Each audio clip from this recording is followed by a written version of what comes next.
جامعہ رحیمیہ تعلیم القرآن کوٹ سلطان کا مستحسن اور قابل تقلید اقدام۔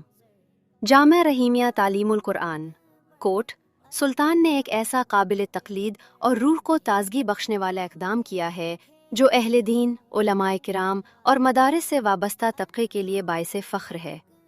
جامعہ کے استاد حدیث حضرت مولانا سجاد، جو چند روز قبل اپنے رب کے حضور حاضر ہو گئے، بوقت وفات ادارے سے ماہانہ 29,000 روپے مشاہرہ وصول کر رہے تھے۔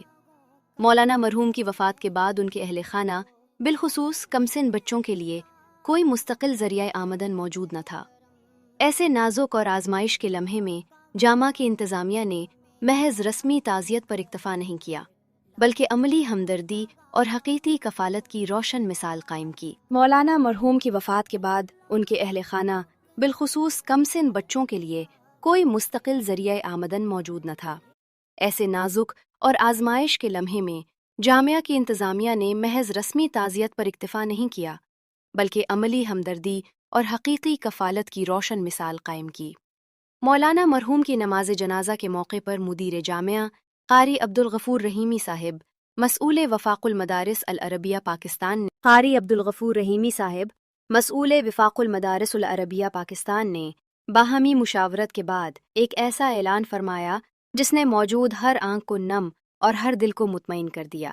انہوں نے اعلان کیا کہ مولانا سجاد کے سب سے چھوٹے صاحبزادے کے جوان ہو کر ملازمت اختیار کرنے تک جامعہ کی جانب سے ماہانہ 30,000 روپے باقاعدگی سے ادا کیے جائیں گے۔ یہ اعلان محض مالی امداد نہیں، بلکہ اس بات کا عملی ثبوت ہے کہ دینی ادارے اپنے محسنین اور اساتذہ کو وفات کے بعد بھی فراموش نہیں کرتے۔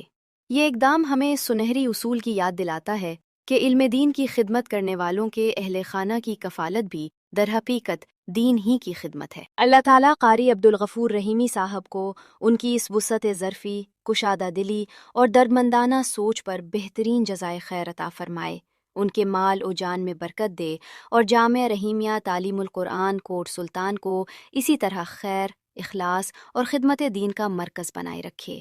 آمین۔